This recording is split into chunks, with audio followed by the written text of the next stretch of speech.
பேருந்தின் பின்புறம் அமர்ந்திருந்த 3 அந்நியர்களை கிழவி திரும்பி பார்த்துக் கொண்டிருந்தாள். ஒரு பயங்கரமான அமைதி நிலவியது. பயணிகள் யாரும் எதுவும் பேசவில்லை. வெளியே விசிலடிக்கும் காற்று மட்டுமே அவர்களுக்கு கேட்டது. 3 அல்லது 4 நிறுத்தங்களுக்குப் பிறகு இளம் ஜோடி பேருந்திலிருந்து இறங்கியது. பின்னர் பேருந்தும் போய்க்கொண்டே இருந்துள்ளது. இரவு நேரம் மட்டுமல்லாமல் சீனாவில் இரவு நேரத்தில் பனிக்காற்று வீசுவது வழக்கம். அன்றைக்கும் பனிக்காற்று வீசியுள்ளது. திடீரென அந்த மூதாட்டி அலறியுள்ளார். இதனால் பேருந்து நிறுத்தப்பட்டது. என்ன என்று கேட்டதற்கு, இந்த இளைஞன் என் பர்ஸை திருடிவிட்டான், உடனடியாக பேருந்தினை போலீஸ் ஸ்டேஷனுக்கு எடுத்துச் செல்லுங்கள் என கூறியுள்ளார். ஆனாலும் அந்த இளைஞனோ, நான் திருடவில்லை, இந்த பாட்டி பொய் சொல்கின்றார் என கூறியுள்ளான். ஆனாலும் அந்த பாட்டி விடவில்லை.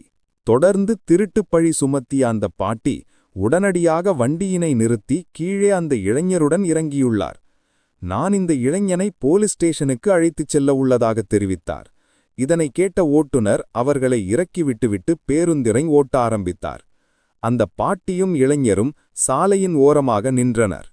அப்பொழுது அந்த பாட்டி பேருந்தில் அமர்ந்திருந்த 3 பேரையும் பார்த்துள்ளார். அவர்கள் இந்த பாட்டியினை பேருந்திற்குள்ளிருந்து கொண்டே கண்ணாடி வழியாக திரும்பி பார்த்துள்ளனர். அப்பொழுது மீண்டும் அந்த இளைஞரை பாட்டி திருட்டுப் பயலே என திட்டியுள்ளார். அந்த பேருந்தும் வேகமாக சென்று இரவில் வீசிய பனியில் மறைந்தது. அப்பொழுது அந்த இளைஞர், ஏன் பாட்டி பொய் சொல்றீங்க என கேட்டுள்ளார். அதற்கு அந்த பாட்டி, தம்பி, என்ன மன்னிச்சிடு, நான் உன் உயிரை காப்பாத்ததான் அப்படி செஞ்சேன் என கூறினார். என்ன சொல்றீங்க பாட்டி என கேட்டுள்ளார். அதற்கு அந்த பாட்டி, தம்பி, நம்ம இருந்த வண்டியில ஏறிய அந்த 3 பேரின் கால்களை நான் கவனித்தேன். அதில் 2 பேருக்கு கால் இல்லை. அவர்கள் பேய் தம்பி, அவர்களிடமிருந்து உன்னை காப்பாற்றதான் அவ்வாறு செய்தேன் என்று கூறியுள்ளார். பின்னர் அங்கிருந்து அவர்கள் தங்களுடைய ஊருக்கு நடந்தே சென்றுள்ளனர்.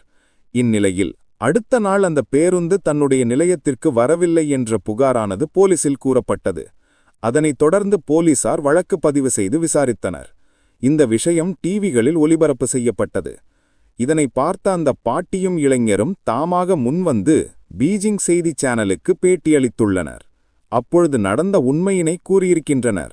இதை கவனித்த போலீசார் எப்படியும் அவர்கள் இறங்கிய இடத்திற்கு அருகில்தான் அந்த பேருந்து இருக்க வேண்டும் என யோசித்துள்ளனர். அதனைத் தொடர்ந்து அந்த பேருந்தினை அவர்கள் இறங்கிய இடத்தின் அருகில் தேடியுள்ளனர். அருகிலிருந்த குளத்தில் அந்த பேருந்து இருப்பது கண்டுபிடிக்கப்பட்டது. அதனைத் தொடர்ந்து அந்த பேருந்தினை போலீசார் மீட்டுள்ளனர். அதில் ஓட்டுநர், நடத்துனர் மற்றும் அந்த பேய்களால் அழைத்து வரப்பட்ட 3ஆம் நபரின் பிணங்கள் மட்டுமே இருந்துள்ளன. ஆனால் அதிலும் ஒரு பெரிய குழப்பம் என்னவென்றால்,